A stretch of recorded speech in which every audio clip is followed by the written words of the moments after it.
통합본, 중 야심찬 5세대 스텔스 J-35 공개 후. 낭패, 같은 날 보란듯 한 KF-21마, 이 선에 돌파하자 외신 태무에서 온 F-35온 반품 절차.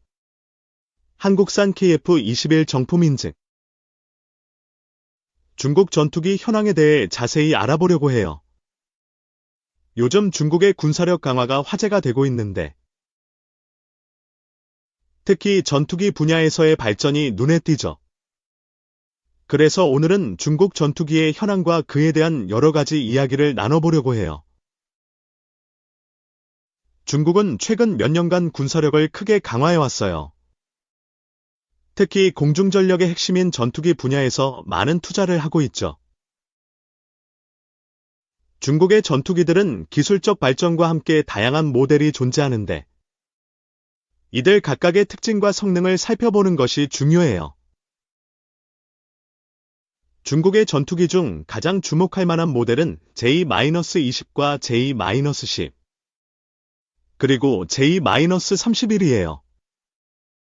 J-20은 스텔스 전투기로 고속 비행과 높은 기동성을 자랑해요.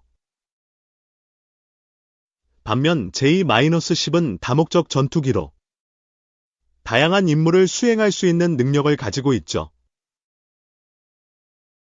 그리고 J-31은 중국의 차세대 스텔스 전투기로 F-35와 유사한 디자인을 가지고 있어요. 중국의 전투기 중 일부는 외국의 전투기를 모방한 것으로 알려져 있어요. 특히 F-35와 유사한 디자인을 가진 J-35는 짝퉁 논란에 휘말리기도 했죠. 이러한 짝퉁 전투기들은 기술적 우위를 점하기 위한 중국의 전략 중 하나로 볼 수 있어요.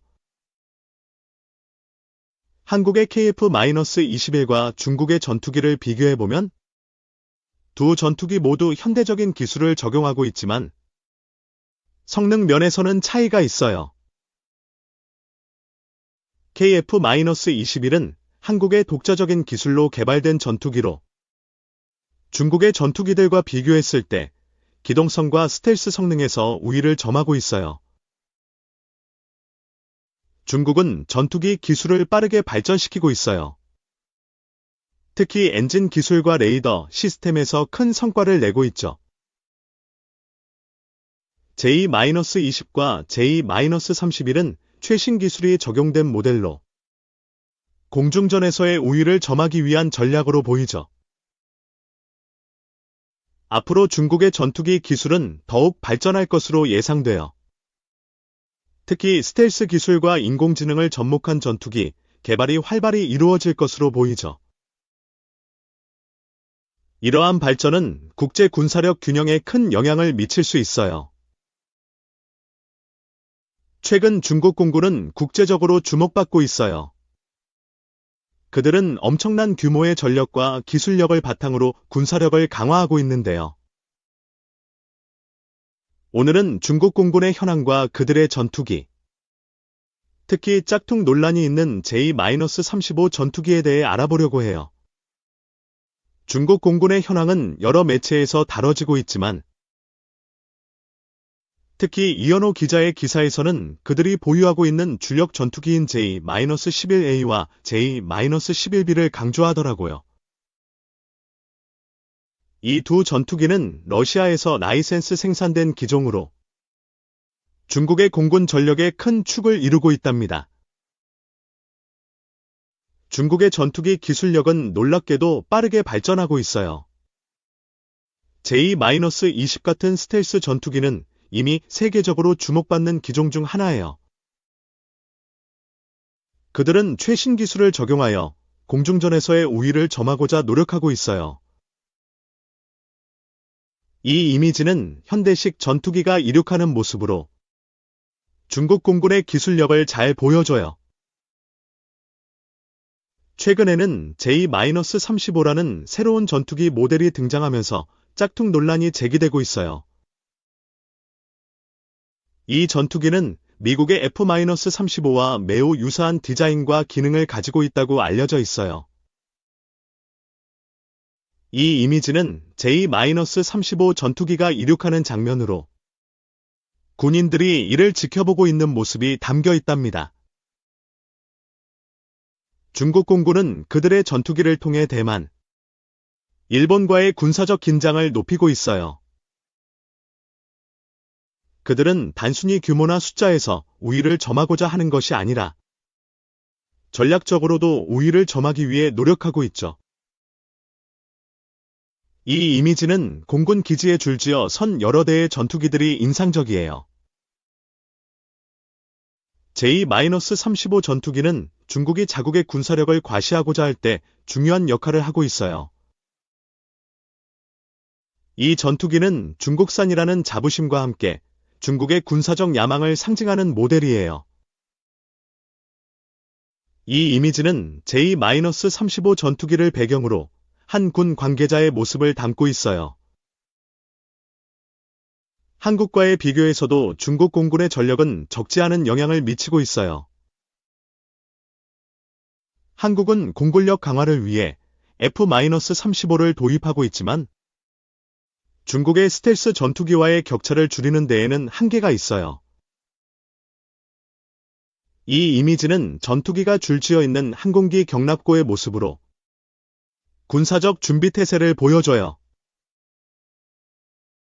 미래에는 중국 공군의 전력이 더욱 강화될 것으로 보이는데요. 그들은 인공지능 및 드론 기술을 적용한 미래형 전투기 개발에도 힘쓰고 있어요. 국제 정세에 따라 그들의 군사 전략도 변화할 것이고, 이에 따라 한반도의 군사적 긴장도 지속될 가능성이 높아요. 중국 공군의 발전은 단순히 군사력을 넘어서 국제 정치와 경제에까지 영향을 미칠 수 있답니다. 앞으로도 이들의 발전을 주의 깊게 살펴봐야 할 것 같아요. 이 바보들 아직도 F-35 만들어 머스크. 개영 1호로 국방부 조준했다. 머스크는 25일 현지 시간 사회관 개망 서비스 SNS X X9 트위터를 통해 F-35는 설계 단계에서부터 문제가 있었다. 너무 많은 사람들이 너무 많은 역할을 해야 한다는 요구에 F-35는 비싸고 복잡하며 만능이지만 어떤 부분도 뛰어나지 않다며 애초에 성공은 불가능했다고 말했다. 머스크는 전날인 24일에도 X의 중국 드론이 동시에 작동하는 영상을 게재하면서 일부 바보들은 여전히 F-35와 같은 유인 전투기를 만들고 있다고 지적했다. 머스크는 선거 기간 동안 연방정부 예산을 2조 달러 삭감할 수 있다고 주장해왔다. 선거 이후 도널드 트럼프 2기 행정부에서 정부 효율부 수장을 맡으면서 공무원 감축 등 예산 삭감을 위한 방안을 제안하고 있는 가운데 막대한 예산을 차지하는 국방부에도 눈을 돌린 것으로 보인다. 미국 방산업체 로키드 마틴이 개발한 F-35는 미국 국방부에서 가장 비싼 무기 프로그램이다. 성능 면에서 높은 평가를 받았지만 퇴역할 때까지 2조 달러, 약 2,814조 원 이상의 운용 비용이 투입될 것으로 추산돼 돈 먹는 하마라는 비판도 받았다. 특히 우크라이나 전쟁에서 무인기의 활약으로 현대전에서 무인기의 중요성이 더욱 커지고 있다는 점은 F-35와 같은 유인 전투기의 필요성에 대한 의구심을 더욱 키웠다. 미국 법무부 장관으로 지명됐다. 성매수 의혹으로 사퇴한 맥 게이츠도 유인 전투기는 드론 시대의 구식이며 조종사의 목숨만 위험에 빠뜨릴 뿐이라며 F-35는 실패한 플랫폼으로 이제는 드론으로 전환해야 할 때라고 주장했다. 그러나 국방부는 이에 대해 현재 전투 가능한 항공기를 운용하고 있으며 항공기들은 설계 당시 위협에 맞서 탁월한 성능을 발휘한다며 조종사들이 전쟁에 나갈 때 선택하고 싶은 전투기라고 계속 강조한다고 밝혔다. 로키드 마틴도 F-35는 세계에서 최첨단의 생존 가능한 네트워크로 연결된 전투기라며 통합전 영역 작전의 핵심이라고 강조했다. 3. 나토 국가들. 우크라서 무기 생산 확대 검토, AI 드론이 최우선. 25일, 현지 시간, 독일 드베이통신에 따르면 피스토리오스 장관은 유럽의 안보 강화 조치를 논의하기. 이날 베를린에서 열린 독일, 프랑스, 이탈리아, 영국, 폴란드 국방장관 회의 이후 이런 구상을 설명했다. 피스토리오스 장관은 인공지능, AI로 조정되는 드론의 생산과 조달이 최우선 과제라면서 탄약 생산 지원을 위한 협력 강화도 필요하다고 말했다. 그러면서 우크라이나는 강력한 위치에서 행동할 수 있어야 한다고 강조했다. 그는 1만여 명에 달하는 북한군의 참전으로 러시아의 우크라이나 침략은 국제적인 차원으로 번졌으며 특히 최근에 러시아가 최신 중거리 탄도미사일을 우크라이나로 발사한 것은 유럽 전역에 안보에 큰 영향을 미친다면서 이 문제가 이날 국방장관 회의에서 주요 의제로 다뤄졌다고 설명했다.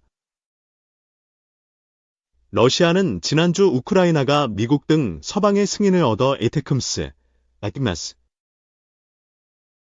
스톰새도 등 서방산 장거리 미사일로 러시아 본토를 타격하자 극초음속 중거리 탄도미사일 오레시니크로 대응에 나섰다. 오레시니크의 사정거리는 3,000에서 5,000km로 러시아에서 유럽이나 미국 서부 어디든 공격할 수 있고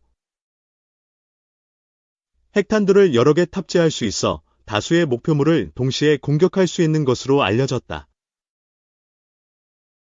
피스토리오스 장관은 우크라이나에서 벌이는 러시아의 행동은 독일과 다른 나토 국가 국민들에게도 영향을 미치고 있다면서 러시아의 위협은 우크라이나와 동시에 늘 우리를 향하고 있다고 덧붙였다. 이날 세바스티앙 르코르니 프랑스 국방장관은 회의에서 프랑스가 몇 주 내에 단거리 방공망 미스트랄을 우크라이나에 전달할 것이라고 말했다고 DPA는 전했다. 한노 페브쿠르 에스토니아 국방장관도 현 시점에 우크라이나에 가장 절실한 것은 다른 무엇보다 무기 생산을 위한 자금 지원이라고 주장했다. 미국의 정치 매체 더힐에 따르면 페브쿠르 장관은 지난 주말 캐나다 노바스코샤주 헬리팩스에서 열린 국제안보 포럼 히스프에 참석해 내가 알기론 러시아와 싸우는데 필요한 것만 모두 전달받을 수 있다면 우크라이나는 모든 일을 스스로 처리할 수 있다며 우크라이나의 군수 생산 증강을 위한 자금 지원을 강화하는 것이 필요하다고 촉구했다. 그는 우크라이나는 연간 300억 달러, 약 42조 원에 상당하는 군수 장비를 생산할 역량을 갖추고 있지만 쓸 수 있는 돈은 150억 달러뿐이라며 이는 우크라이나 군수 산업이 현재보다 2배의 역량을 갖추고 있음을 의미한다. 그러니 무기, 비축고에서 우크라이나에 줄 것이 아무것도 없다면 돈을 주면 된다. 이는 단순한 메시지라고 말했다. 페브쿠르 장관은 또한 우크라이나가 병력 부족과 사기 저하에 직면해 있지만 일각에서 논의되는 서방 병력의 우크라이나 파병은 득보다 실이 많다면서 우크라이나에 필요한 것은 자국의 무기 산업에 투입할 돈이지 서방 병력이 아니라고 거듭 강조했다. 독일 싱크탱크 키엘 연구소에 따르면 우크라이나 전쟁 발발 이래 유럽이 현재까지 우크라이나에 지원한 돈은 1,240억 달러, 약 174조 원에 달해 미국의 지원금 890억 달러, 약 125조 원을 넘어섰다고 더힐은 전했다.